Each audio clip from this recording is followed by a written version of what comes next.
Good evening. I'd like to welcome each and every one of you that are here with us in person and those of you that are joining us online this evening to another session of our religious liberty discussions. This evening we're going to be covering two cases. Before we begin, we'll have prayer. I'll introduce Les Hess, who's going to actually introduce our first case. We'll be covering the Groff case, and we'll introduce that. I'll let him introduce the details of that. And then we'll get into a panel discussion.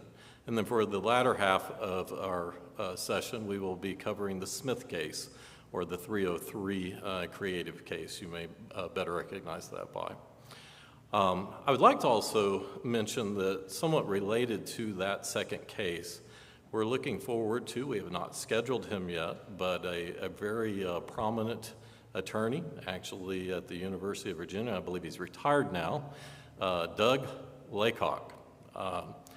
We are looking to invite him. It will be most likely online, but I would like you to be on the outlook for that. And when we have a scheduled time, we'll let you know. Would really appreciate attendance. He's a very interesting gentleman from the bio that I've read and various cases that he's covered. With that, let's go ahead and open with a word of prayer, and then I'll turn over the podium here to Les to cover the first case. Dear Heavenly Father, we thank you that we are in this beautiful country. We thank you that we have the opportunity to freely speak, discuss various items.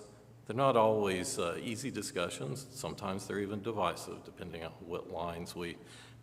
what side of a line we may fall on. We also appreciate that we have a freedom to worship you in whatever means we feel is appropriate. We pray now that you'll bless this discussion. May it be worthy of you. In Jesus' name, amen.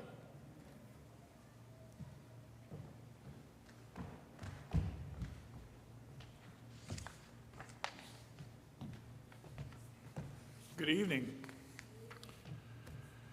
I'm here to discuss the case of Gerald Groff versus DeJoy, that's spelled capital D-E, capital J-O-Y, the Postmaster General. This unanimous decision strengthens employees' religious liberty rights in the workplace, especially Sabbath rights.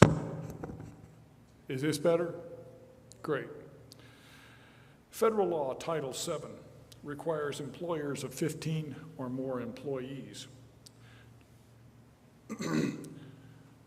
to modify the way they do business so that they aren't discriminating against people's religious practices and beliefs. Issues that arise include Sabbath observance, dress, and grooming. Sabbath observance is obvious to us. Dress might include wearing of a yarmulke or a shawl. And grooming, some people by their religion have to wear beards. So the question in this case is, what do employers have to do to accommodate the religious practices or beliefs of their religious employees? Title VII of the Civil Rights Acts of 1964, as amended, says that it's unlawful for an employer to discriminate based on religion unless to accommodate the employee's religious practice causes undue hardship to the employer's business. So that's the exception. That's how the employer can justify not accommodating the religious practice. Otherwise, he has to. And it's illegal, then it's illegal discrimination, and he can be sued, and the money damages come from it. Almost 50 years ago, the Supreme Court decided TWA versus Hardison, which is generally called Hardison. That's Trans World Airlines. Larry Hardison was a Sabbath keeper who was fired because he did not work on Saturdays. TWA tried several ways to accommodate Mr. Hardison, but the main issue was that the union had a contractual seniority system, and Hardison was a junior employee. After going through all the things that TWA tried to do, the court said that to accommodate Hardison, TWA would have had to incur substantial additional costs. But they added this unfortunate sentence to require TWA to bear more than a de minimis cost in order to give Hardison Saturdays off is an undue hardship. This illogical sentence equated minimum effort with undue hardship to the business. In the years since this de minimis language has been relied on by the lower courts to uphold firings of religious objectors. Many different groups told the Supreme Court that the de minimis standard has been used to deny even minor accommodations. In the current case, the Supreme Court revisited this issue, and gave a new interpretation of the statute, which does require accommodation of religious practices. They held that the de minimis efforts on the part of the employer are not enough, but what is required is a reasonable accommodation short of an undue hardship to the business. A de minimis effort is no longer a defense against a claim of religious discrimination. And holding that de minimis is not enough, they pointed back to the Hardison case, in which the court also said, the court in the Hardison case said that TWA had incurred substantial costs or expenditures, which is more than de minimis, which is the unfortunate language that they inserted. In short, the Hardison court should not have used the word de minimis. The golf court went on some time talking about what it meant to be a hardship. And then the statute even says undue hardship. It was their way of saying de minimis doesn't make sense. The standard now is that the employer is required to find a way to make an accommodation, and is only excused if to accommodate requires a substantial additional cost to the business. This is much more than the de minimis standard that the lower courts have been using. So this is great news for litigants, people who have Sabbath issues or other religious issues.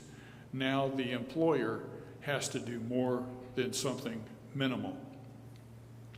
I found it particularly interesting in this case that this issue was not hard fought before the Supreme Court. The Solicitor General is the attorney who represents the United States before the court. And in this case, he represented the post office. The post office was the defendant. You would think that the defense would be arguing for de minimis because that's how they won in the lower courts. Instead, the Solicitor General did not argue for de minimis. Instead, he urged the court to abandon the de minimis standard, just like the plaintiff did. So both sides are saying, let's change this old rule about de minimis, which is highly unusual before the court for both sides to be saying, let's go this direction. And that's why we have a unanimous decision in this case. This Solicitor General went farther and urged the court to abandon the de minimis language and adopt a higher standard. He went on to say that there are certain issues that are not relevant and ought not to be considered. For instance, he said that a hardship that is attributable to employee animosity to a particular religion is not allowed. In other words, the fact that this makes other people angry because it's religious is not good enough. People who have general animosity to religion in general is not relevant. And the very notion of accommodation of a religious practice may be offensive to people, but that's not relevant. Furthermore, the Solicitor General went on to say, or maybe the court said, that this statute requires the employer to reasonably accommodate an employee's practice of religion, not merely to say, well, what you've proposed is not good enough. They're supposed to find a way, is what the court is saying. consideration of other options is necessary. So, the Supreme Court ultimately referred this case back to the lower court for it to reconsider the case in light of this new higher standard the standard for undue hardship, which is substantial cost to the business as a whole. Now, the business as a whole is a reference to the size of the business. In other words, a small business, a substantial hardship for them would be something less, I think, than a substantial hardship to Walmart or to the post office. So maybe Mr. Groff has good chances as this case goes forward. Thank you.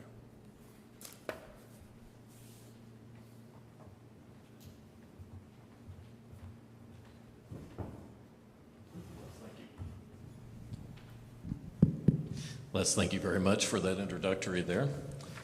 So we'll first discuss this case, and then we'll move on, and Mark Bueller will actually cover our second case as an introductory as well. Given the time, we'll try to give this about 15 to 20 minutes of discussion. I also want to welcome Jason up here. He's kind of been roped into service here, so we'll let him respond as he would like. So hopefully you've gotten a good overview of what the case is, and I'd like to just kind of backtrack to where Les ended. We talked about the de minimis clarification, the definition of that, and now that that's actually been established as not an appropriate bar. I guess one of the questions I'd like to ask you gentlemen is, do you believe that this is ultimately going to lead to more legislation? Do you believe that it's going to actually invite more litigation? Or do you believe that companies will actually work within the seemingly open bounds of this new definition?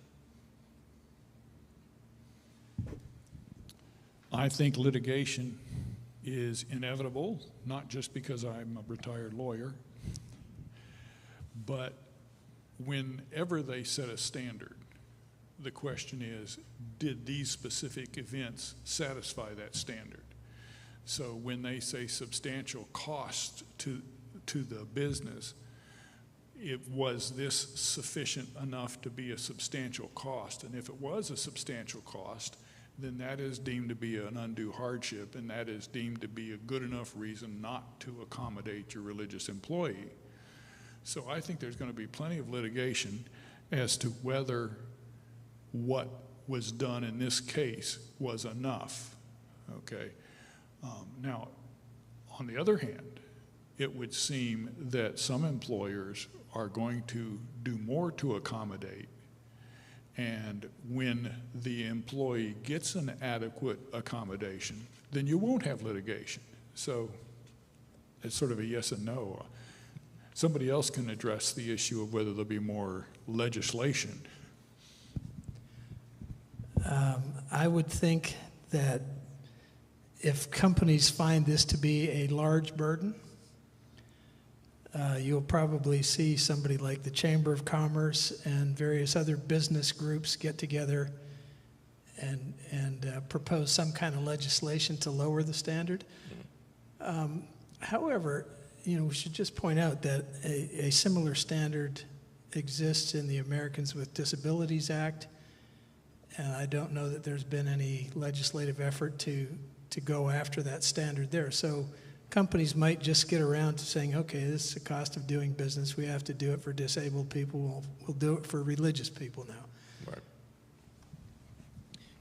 Yeah, here's what I would add to that, and I don't disagree. I think these are very good points, but it's important to remember the historic and social context of not just this case, but the other one that will be discussed later. And this is going to, it's helpful to view this within the context of what they're calling the culture wars that are going on, as well as something that I've read multiple commentators recently point out, which is that at some point within the past 5 or 7 years, perhaps 2015, which is about the time when the Supreme Court held that there was a constitutional right to have homosexual marriage. We passed a threshold, maybe a point of no return, where the broader American culture started to, at a certain point, evangelical Christians, Protestant Christians, mainlines, Catholics, Christianity in general, and Christian culture, even secular types, had a positive view of Christian culture.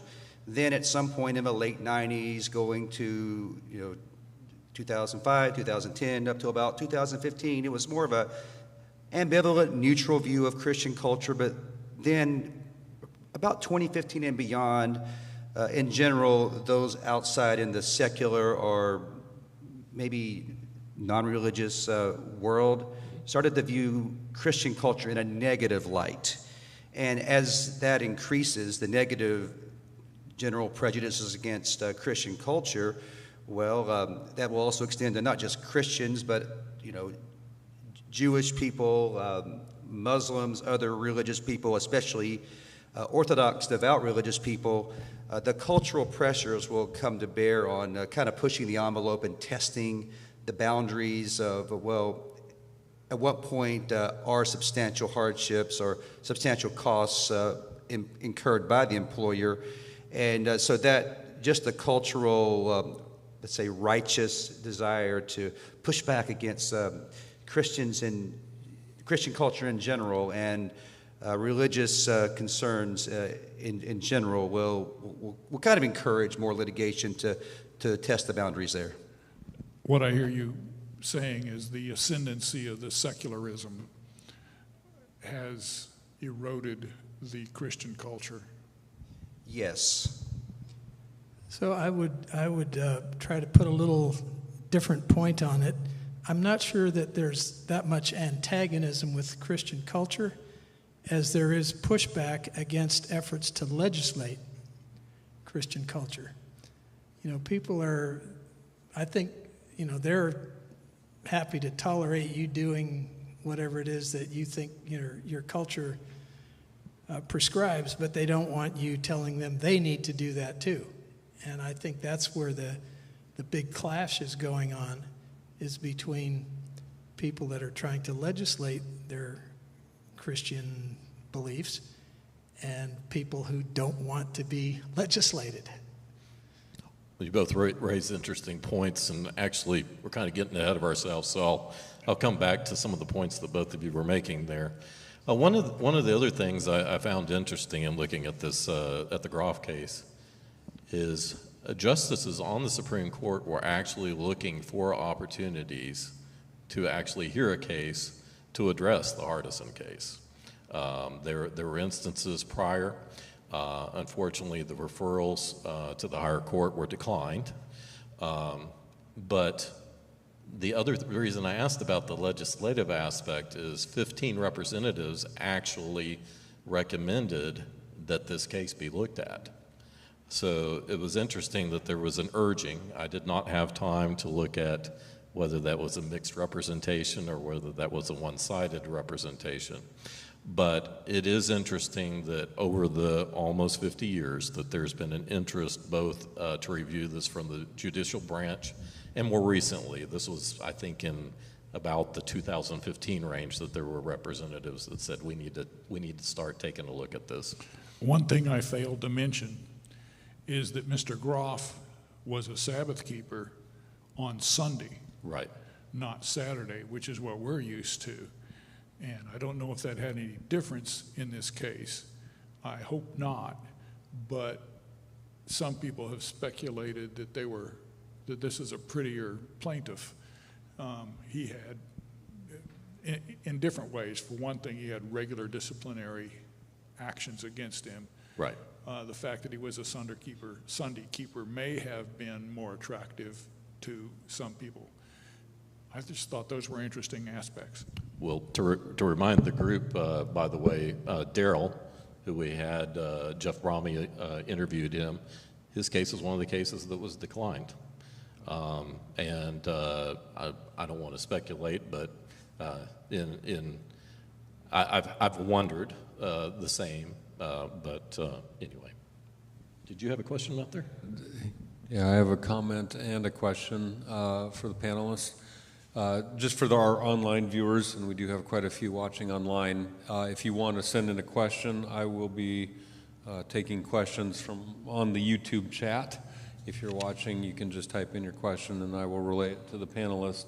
This is an interesting issue, and when we talked about it, and getting ready for this, sometimes, as Seventh-day Adventists particularly, we keep track of these cases, but a lot of people probably don't because it's not so important to them. But here in this, I just want to clarify, so for all our viewers and people that are watching this, that they will be able to understand the implications that this will have, because usually Sabbath keeping or any religious observance is not a problem until it is. And, I don't know if most people know, but about 1,100 people lose their jobs every year in America, if not more, and I think our General Conference actually takes up about, a portion of those cases because of Sabbath observance. So in our congregation is unique, and I just want to make sure I even understand, and I'll give you a literal case that happened last year. Our congregation is unique is that we have a large Seventh-day Adventist health system in town where we have people working, trying to observe Sabbath, and we have Seventh-day Adventist employers trying to staff all the facilities 7 days a week. So I have actually been involved in a case of a Seventh-day Adventist trying to keep Sabbath at our own Seventh-day Adventist health system. And it didn't appear that it was going to be an easy case to win. I think they resolved it on the level without going to legal counsel or anything. But in a case like that, and maybe Les, maybe you want to comment on this, what are the implications? Because we have members on both sides of that equation in this congregation.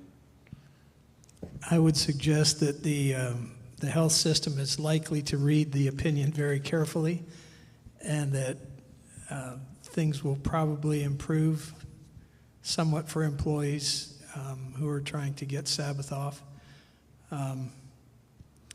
I want to go back to something that Gary said about 15 legislators who had petitioned the court to accept this case.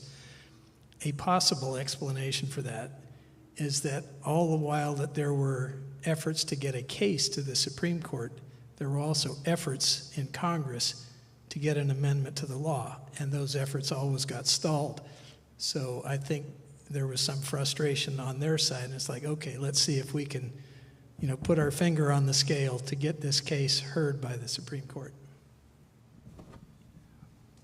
Wanted to make a quick comment, underscore something you said earlier on a positive note, which I've like everybody here, I've read many of these Supreme Court decisions over the years. I'm an idealistic person, both as a lawyer, but in general, at Seventh-day Adventists, we do tend to care a lot about ideas and, principles and things like that. And one of the things that has discouraged me a lot over the years is when I see a hotly contested, personal for a lot of people decision being decided by the court, and there's a lot at stake in terms of personal rights or one's conscience, and what we call the First Amendment cases, sometimes the culture war cases, and I can't help but get discouraged when I see something decided by a 5-4 decision with completely ideological, the liberals over here and the conservatives over here, or 6-3 is more likely these days. But it was, for years, it was 5-4, or either way, it was going to be on a razor's edge, and that always discouraged me because it came across as being so insincere in how it was decided.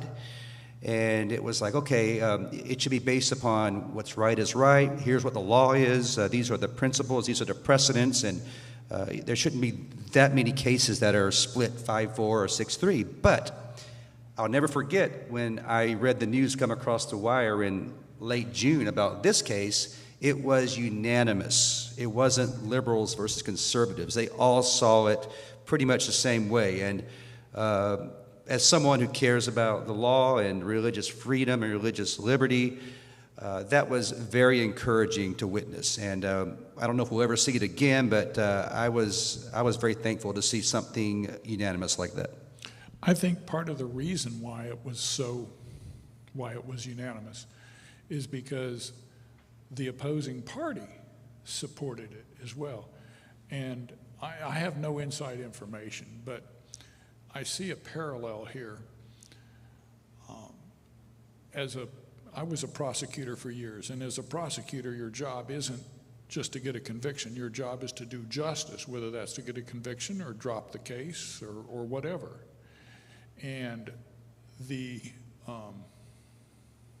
Solicitor General apparently took a similar position, that it was his obligation to do what he thought was right, and he thought de minimis was not right. And that, I think, plays into the result that you're talking about. So I'm going to ask one more question, and we probably better move over to the next topic. So after I ask this, we'll try to wrap up this discussion at 7:30. But I found it interesting that both the Hardison case and the Groff case, both were represented, not in the court, but both had union representation, or they worked for employers that had union representation. And you hit upon, Les, in the introduction about the animosity by other employees was not an issue. And part of what I want to ask with this question, I want all of you to think about this as well. There is always somebody that has to make up for whatever the business is having to do as far as this bar of less than de minimis.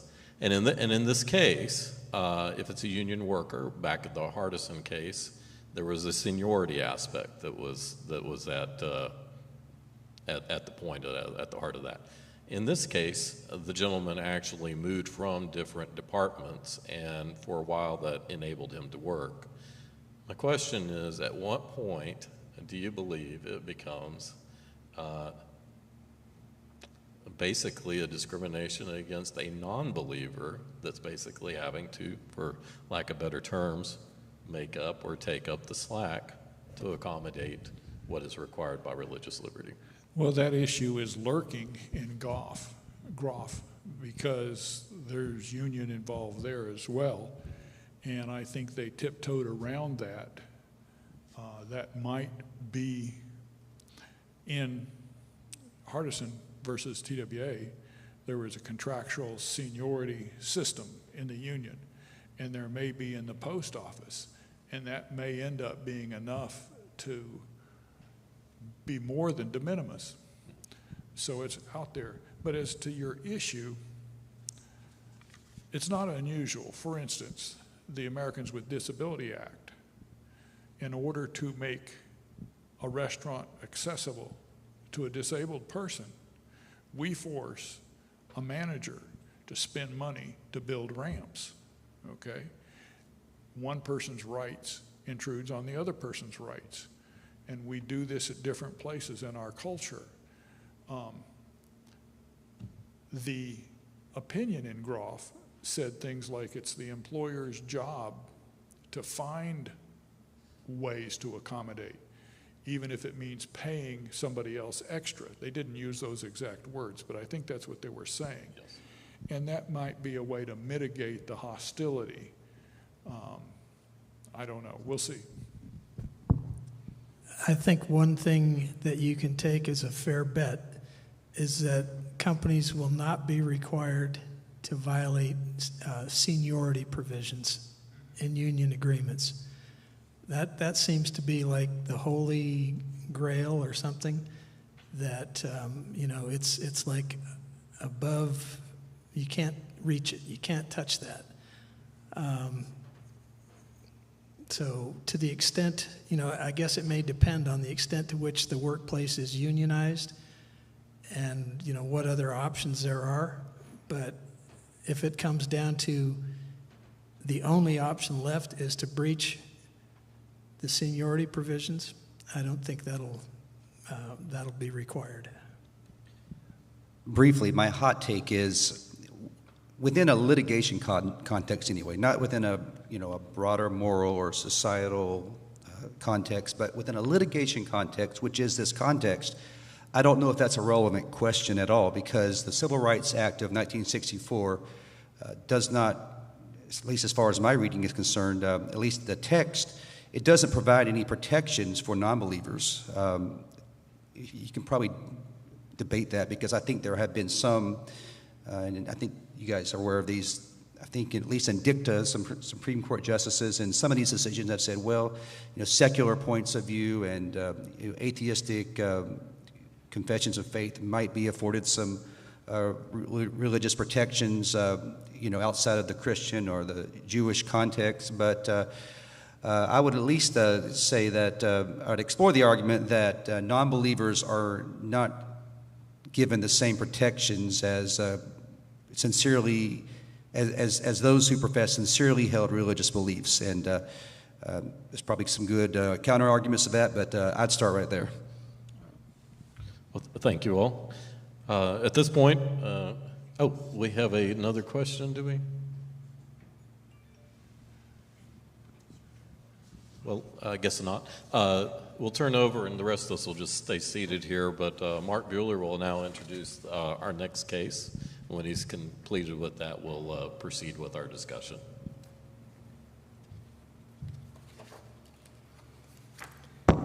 Good evening, everyone. I have the happy problem of trying to summarize in 5 minutes or less a 70-page Supreme Court decision. And this one, unlike the one that Les presented, this one is not one that was in which the parties all agreed that there was a problem and that it needed to be resolved, and that there was probably some middle ground with which it could be resolved. So this case is called 303 Creative, LLC versus Elenis. And from a 40,000-foot view, the case was about a clash between the First Amendment rights of a person, a woman named Lori Smith, but who was doing business through a limited liability company, and that was 303 Creative, and her clash with the state of Colorado by virtue of its threatened enforcement of its anti-discrimination laws. So the Colorado Anti-Discrimination Act, and that's just that state's version of a public accommodation law. Almost all states have them. The federal government has them. It provided, and I'm going to quote, "It is a discriminatory practice and unlawful for a person, directly or indirectly, to refuse, withhold from, or deny to any individual or a group because of disability, race, creed, color, sex, sexual orientation, gender identity, gender expression, marital status, national origin, or ancestry, the full and equal enjoyment of the goods, services, facilities, privileges, advantages, or accommodations of a place of accommodation." And under the Colorado statute, a place of accommodation has been expanded pretty significantly. In the past, when these laws first came out, the place of accommodation was typically a hotel, a restaurant, or a common carrier like an airline, a shipping line, a railway line, a bus line. Anyhow, the Colorado definition of a place of public accommodation is any business that is engaged in any sales to the public. So that's a very broad definition and application of this public accommodation law. So in this case, the petitioner, and I'm going to refer to her as Lori Smith, interesting aspect of the case, the Supreme Court referred to her, referred most often to her, Lori Smith, whereas the dissent referred to the business, 303 Creative. In any case, she was a graphic designer who wanted to expand her business to include designing custom wedding websites, where her text, graphic arts, and videos, all of which are expressive activities, would only be available for weddings that did not contradict her views of what is right or biblical. And she was worried that the state of Colorado would try to force her to engage in expressive activity that was contrary to her views and beliefs. Now, I'm going to skip over some of the procedural aspects of this case, but it was pretty strange because normally these kind of cases are brought either by the state prosecuting somebody who's violated their law or by a party who has been harmed by the violation of the law. In this case, Lori Smith had not yet engaged in designing any custom websites, and there were no people that had been harmed by her refusal to design a custom website for them. So the action was initiated by her, and I would say that it was brought preemptively on her behalf as an action for an injunction against the state of Colorado. And it was kind of interesting. The case was engineered by an organization called Alliance Defending Freedom, which is on one side of the culture war that you're talking about. And they have been engaged over the last 5 or 10 years in a deliberate and ongoing strategy of bringing preemptive cases. One of the interesting aspects of it is that they get into court without having any face for the other side of the issue. In other words, there's no person who was discriminated against because of their race or their religion or their color or anything else. There's not a face on the other side other than the government of in this case, Colorado. And so they do this, partly to sort of erase anybody who might be, who might look like an attractive, and by that I don't mean physically attractive, just somebody who might be a sympathetic party on the other side. And they also do it for the purpose of getting into the Supreme Court, if possible, particularly while the court is dominated, as it currently is, by a 6-3 supermajority. I would also point out that is not dissimilar from what Adventists have been trying to do over the years of getting a case in front of the Supreme Court, because we couldn't get relief through the legislative process. And similarly, this group that I mentioned, Alliance Defending Freedom, they're up against the breadth of that anti-discrimination law that I read to you, and it's like it just seems to have no exceptions and does not accommodate people of religion. So anyhow, another thing that was very peculiar about this case is that it was heard mostly on facts that were stipulated by the parties. That means that Lori Smith's lawyer and the government of Colorado's lawyers got down in a room somewhere and said, okay, here are a set of facts that we can stipulate to. And I am going to just briefly hit some of those facts. They stipulated that Ms. Smith was willing to work with all people, regardless of classifications such as race, creed, sexual orientation, or gender, and that she would gladly create custom graphics and websites for clients of any sexual orientation. They stipulated that she would not produce content that contradicts biblical truth, in quotes, regardless of who orders it. They stipulated that her belief that marriage is a union of one man and one woman is a sincerely held religious conviction. They stipulated that all of the graphic and website design services would be considered expressive conduct, and that these were all original and customized creations in which not only would Ms. Smith be expressing the views of the couple that were getting married, but she would be including her own views and weaving her own views into it, and that it would only be on those terms that she would agree to do a website.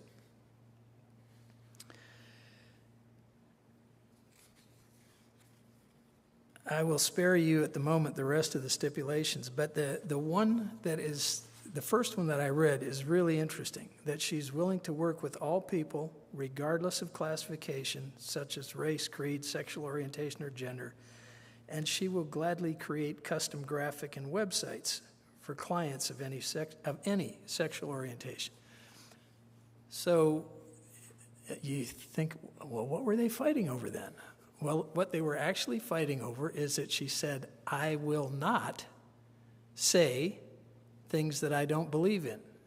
In other words, it's not the people or what category of a protected category they may belong to. It's that I will not say in my website designs anything that I don't believe in. And so basically it came down to a situation where we're talking about purely speech. As the Supreme Court majority saw it, this was a pure speech case that was governed by a number of Supreme Court precedents relating to pure speech. The dissent tried to characterize it, no, this is not about speech, it's about conduct. You know, she's refusing to do websites for these people. So there's great battle back and forth in the majority and the dissenting opinions about just exactly what it is that she was refusing to do. But the long and the short of it is that the majority said, no, the state of Colorado is trying to force her to say things that she disagrees with. And although we have great solicitude for public accommodation laws, and the dissent spent, at least half of the dissenting opinion talking about the development of public accommodation laws and how, they've improved society and everything. The Supreme Court says, yes, we acknowledge all of that, but when there is a direct conflict between the free speech clause and the public accommodation laws, the free speech clause of the Constitution must win. Another peculiar thing about this case is that it was, even though Ms. Smith's views were educated by her religion, the case did not rely at all on the free exercise clause. It was entirely decided on the basis of the free speech clause, which in some respects suggests that the free exercise clause may be the poor cousin to the free speech clause.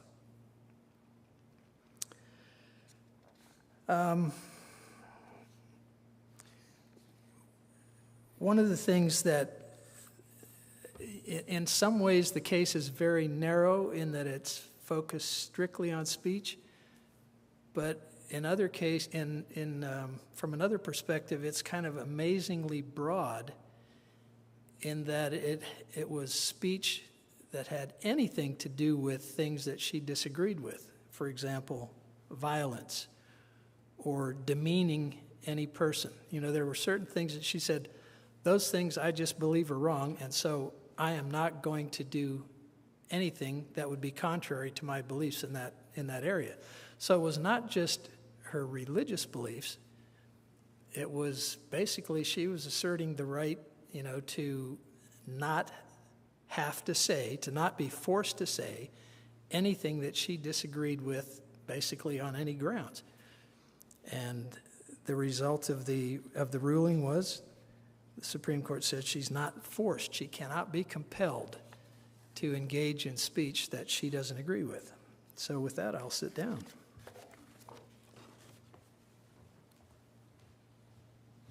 Thank you, Mark. I guess let's pick up actually where you just left off with the compelled or coerced speech. As you kind of summarized, I found it interesting that the case at the lower court was brought as free exercise and free speech, but it was narrowed down, as you mentioned, to just free speech when it got to the higher court. In a sense, that's much broader. They have provided more protection by saying it's speech than saying it's religion. When I was younger, I thought freedom of religion, the First Amendment, free exercise, was stronger, more important than the free speech issue. But that's clearly not the way the Supreme Court sees it, and hasn't for some time. Right. In a sense, that might be similar to what we were talking about in the Groff case, where we seem to have a more attractive plaintiff in that he was a majority religion Sunday keeper. So the speech clause has broad application outside of the religious area. It comes with all kinds of treasured history relating to politics. And, so that carries, I think, or makes it a more attractive vehicle because it's so broad and it has such deep historical context.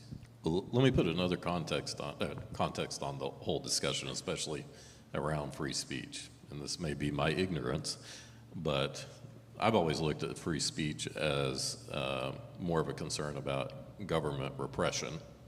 And in this case, it is interesting to me that this case was all based off of a coercive aspect or a compelled aspect. So that put a totally different slant on the perspective of free speech, completely independent of the basis by which this case was brought. Do you all have any comments on that? I think yours may have been off. Yeah, turn it back. Can you hear me? No. There you go. Testing, there we go. Yeah, when you frame it like that, it's free speech, that's the First Amendment, the Constitution, the supreme law of the land, and the prospect of the government forcing somebody to say anything, anything good, bad, or indifferent, anything at all. It's almost disturbing to me that this was not also a unanimous decision. I mean, forget about the message and the preferences of what's in vogue to say or not say right now. It's so fundamental that I can say what I want to say or remain silent if I want to remain silent. The Constitution enshrines that above just about everything else.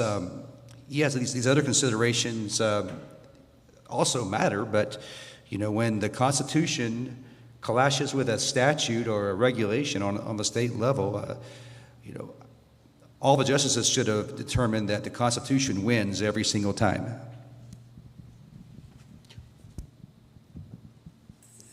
While I find that an appealing argument in itself, there's a whole line of cases that basically say that the constitutional protections are not absolute. And so there's this line of cases saying that if a government has a compelling state interest in doing something, and if they're using the least restrictive means possible to achieve that interest, then it's like, well, we can even bump up against the Constitution when we find that kind of stuff. And in fact, that's where the public accommodation laws, ran into resistance initially. And they said, well, we have a compelling governmental interest in trying to develop the harmony of this nation and to try and prevent discrimination against certain major categories of people. And we've used a reasonably restrictive means to achieve that. And so there's just been a whole line of cases that use that compelling government interest and least restrictive means. And as much as I would like to think that the Constitution was an absolute guarantee, it's been watered down by that standard. Just one thing I'd say in response, and I appreciate that, and the famous example is there are limits on the First Amendment, the Second Amendment. You can't own a machine gun, you can't own a bazooka, you can't shout fire in a crowded theater when there's no fire. But in this case, it's hard to argue with a straight face that there was some compelling reason to override the First Amendment consideration when the person seeking a website design. It's a website design that's it's not essential for life. It's not food or water or clean air. It's you can get a website design at thousands of other places in Colorado that would be more than happy to accept your business and make it create art or speech on your behalf, and everybody would be both sides of that. The person creating the art or the speech or the website, and the person receiving the probably very good work. It's those services. That speech is available in so many places. That it's just hard to argue effectively anyway that there's a compelling interest here. Let me, hopefully what you're going to say, Les, will fall in line with this. Jason, to kind of follow up with where you were going with, that's actually another question I wanted to introduce. From an accommodation standpoint, you had mentioned earlier about the Civil Rights Acts, and for those of you that are attending it online, it might do well for you to look at the various titles if you haven't. But in regard to that, what is a justifiable accommodation? And actually, some of what you just said, one of the questions I had is, when is there enough availability of service that one person's refusal of a service is overcome by the greater majority that are willing to provide a service? One thing that I would just like to try to offer some clarity on, we talk about accommodation in the first case, yes, and it means a different thing than the reasonable accommodation that we're talking about under the public accommodation laws. So whenever you use that word, you need to keep the distinction between what is a reasonable accommodation under the employment situation versus places of public accommodation. So one of the things that I didn't mention in the stipulations was that they stipulated to the fact that there were many other places where anybody could get this done. However, on the government side, they could argue the only reason that there are all these other places is because we mandate everybody to do it. When it was a matter of voluntary accommodation, going back to the 60s, there were plenty of people who refused to accommodate on racial grounds, and that's why it had to be legislated, which then, made for more places that the goods or services were available. So it's kind of a tricky question to me, which came first, the chicken or the egg? Is the accommodation available primarily because the statute mandates it? Or is accommodation, has America developed so much as a society that we don't need to legislate it anymore? That, that societally people will accommodate each other? Well, I don't think so, because, like the Colorado anti-discrimination law that I mentioned, when these anti-discrimination laws originally came out, it was race, color, national origin, religion, or sex. And now the number of grounds of, or protected categories of people has at least doubled and in some places tripled. So the fact that that keeps expanding suggests to me that it's still the law that's forcing all of this accommodation to be available. Les? For context, I wanted to go back to the Masterpiece Cake Shop case 6 years ago. And some people, well, Masterpiece Cake Shop, the cake shop won that case, but not on free speech grounds, okay? The Supreme Court ducked the issue back then, and in a sense, this comes back to the same issue.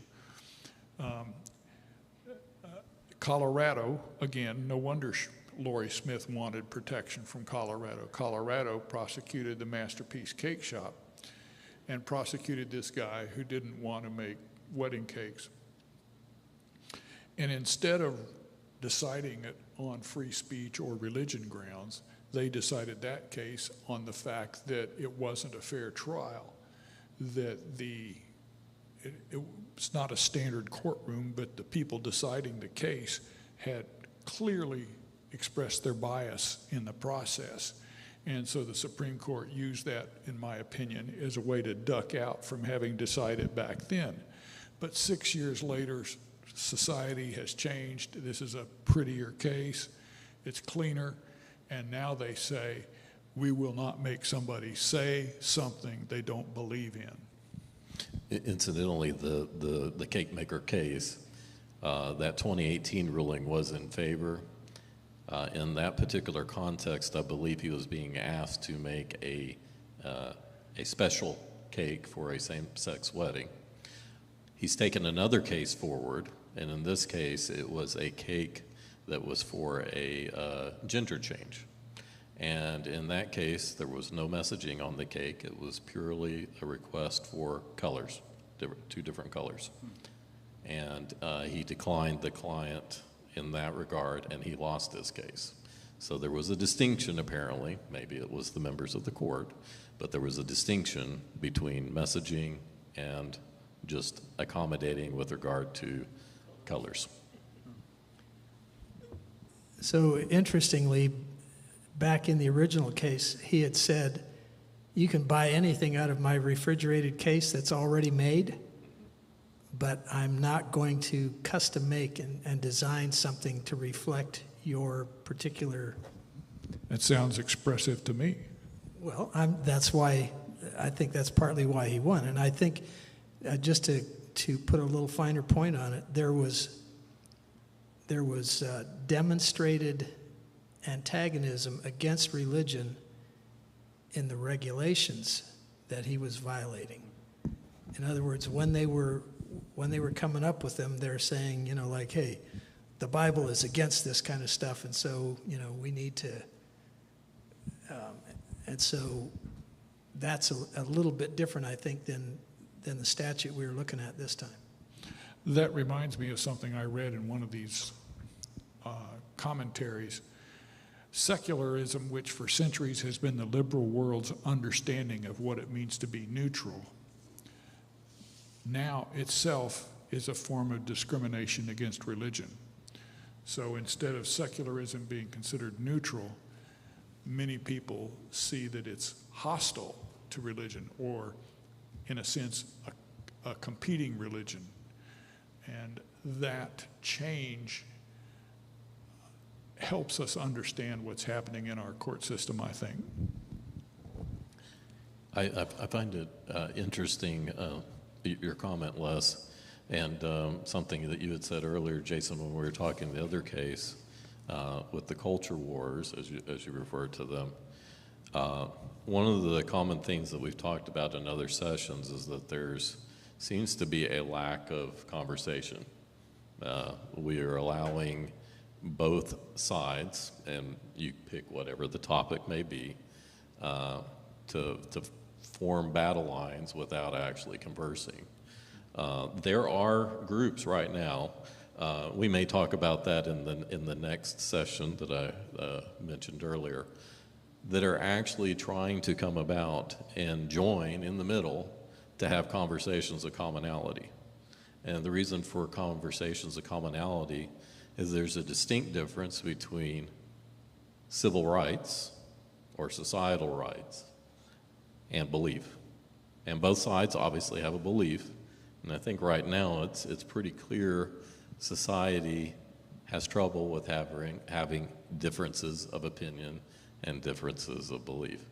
And I think maybe that's not what you intended to say, Les, but that's part of what I took away from that. One thing I did want to mention relative to neutrality, and I'll come to you, Mark, I'm sorry to keep you. This comes as a backdrop to even back to the same-sex marriage decision. And the Seventh-day Adventist Church actually filed a friend of the court briefing, or an amicus brief. And normally, when we file one of these friend of the court briefs, we are filing with one plaintiff or with a defendant.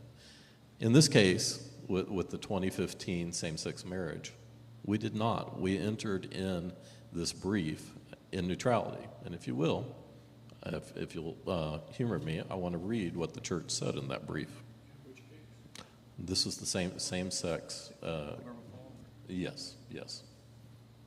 The church's fundamental belief on marriage and family states, marriage was divinely established in Eden and affirmed by Jesus to be a lifelong union between a man and a woman in loving companionship. The church also believes that all people, regardless of their sexual orientation, are loved by God. We do not condone singling out any group for scorn and derision, let alone abuse.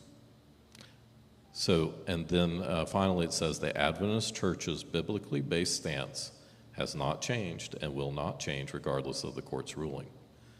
The reason why I believe they made this brief is that they wanted to make sure that it was clear that while there were biblical beliefs that were staunchly held, they also wanted to express that we serve a God of love that accepts all. They are all his children. And I think this is a wise stance by the church. I mentioned this. I realize it's not related particularly to this case, but it is, as I said, a backdrop to this case. And I think you summarized it quite well, Jason, with regard to the 2015 and beyond. There may have been things that were prior to that, but there has been some relationship to all of these cases. So, Mark, to you. So, about what you just read, I think that the church at that point was saying, these are our beliefs. We're not trying to either legislate our beliefs or get the court to uphold our beliefs because they're biblical. We're going to have those beliefs regardless of what the court holds, but we're not trying to impose them on other people. I think that's part of the purpose of that statement. Going back a little bit to what Les said, and I may be slicing things a little thin here, but there's a distinction, I believe, between secular government and secularism. I think, historically, when we talked about secular government, whether it be that of Ataturk or, the United States not being, the United States is a very religious nation, or it is a nation of religious people, but its constitution is not a religious document, and it does not establish any preference for religion. So in that sense, it was secular in a neutral sense. We're not in favor, we're not pushing this religion or disfavoring that religion. We're neutral. Secularism, it seems to me, is kind of like pushing the boundary of that to where you're, suggesting that it's getting antagonistic to religion. So I just wanted to make that distinction. Agreed. No, I think that was a well put. Actually, I honestly think we maybe better bring it in for a landing and see whether we have any questions that have come from online or anyone in person, because we do want to save an opportunity for an expert in Douglas Laycock to actually present. Can I just ask Mark one question? Because I was a little bit surprised in your presentation. In the media, it was portrayed as specifically a case of not wanting to express anything in regards to same-sex marriage. But you said it was if somebody came, a gang member that wanted to, have a cake with guns and shooting on it. I mean, why did it come across so strongly then as a same-sex case and discrimination case? Mark, before you answer that, I want to tag on to Doug's question, if you don't mind. One other thing that was actually pointed out here is, what about Colorado's Anti-Discrimination Act didn't actually coerce a same-sex a person to actually have to give speech that was contradictory to their beliefs in terms of a heterosexual couple or something of that nature? So Some commentary on the case has brought that up. Somebody had asked that. I'm not saying that was part of the actual case. So that is something that the majority in the Supreme Court was all over when they said, if we took the dissent's rationale,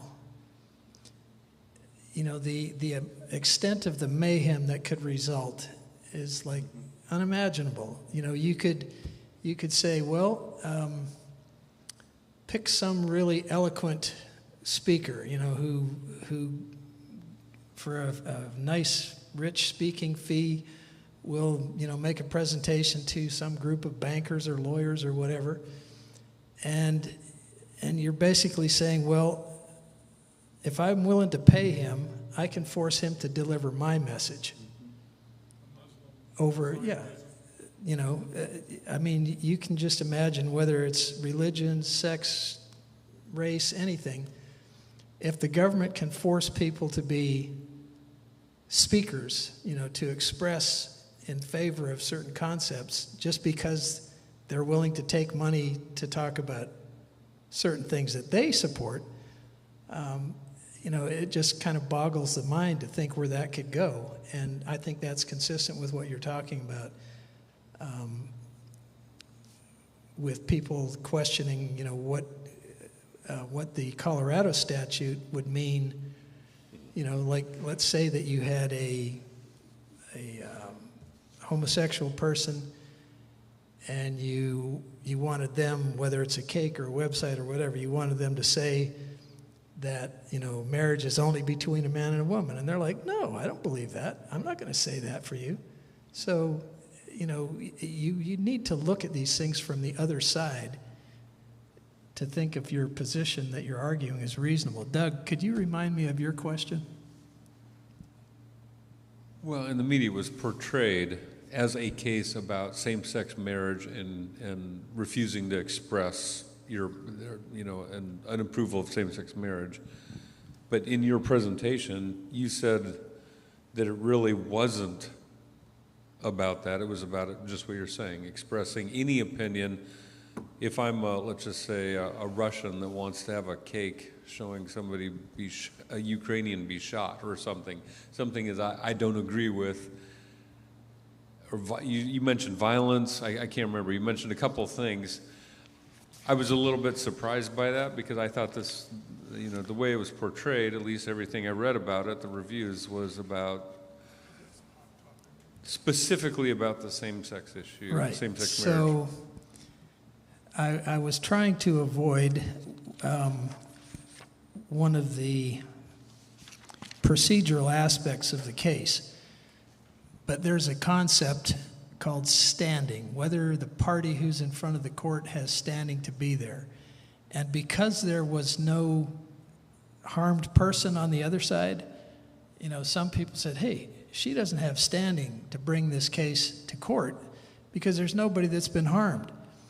Well, the court found standing because of the threat that the state of Colorado could prosecute her if she discriminated on the basis of, her religious beliefs with regard to same-sex marriage. That's where I think she felt like she was going to get the most resistance or activism.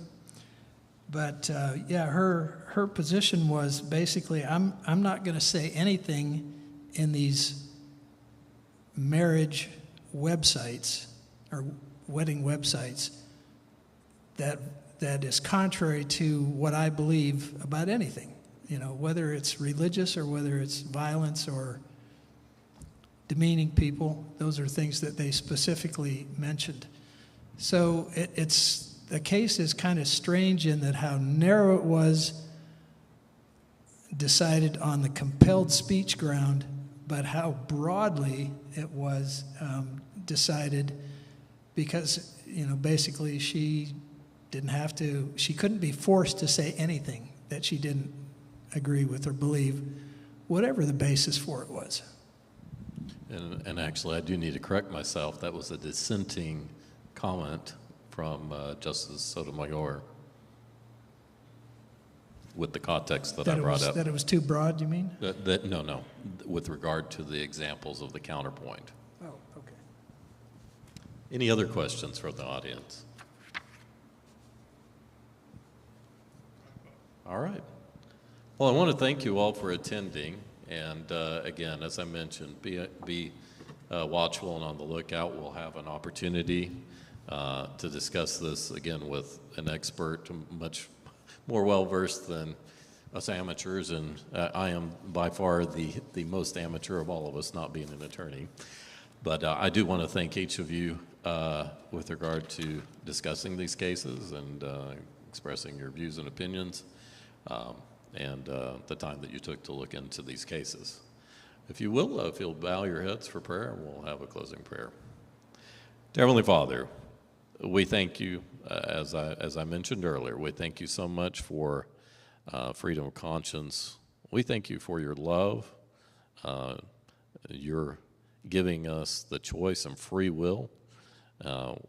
We appreciate that we live in a country that we still have freedom of choice as well. We pray that you will bless all those that have attended online and those that are here in person as we go our separate ways. Be with us and keep us in your care. In Jesus' name, amen.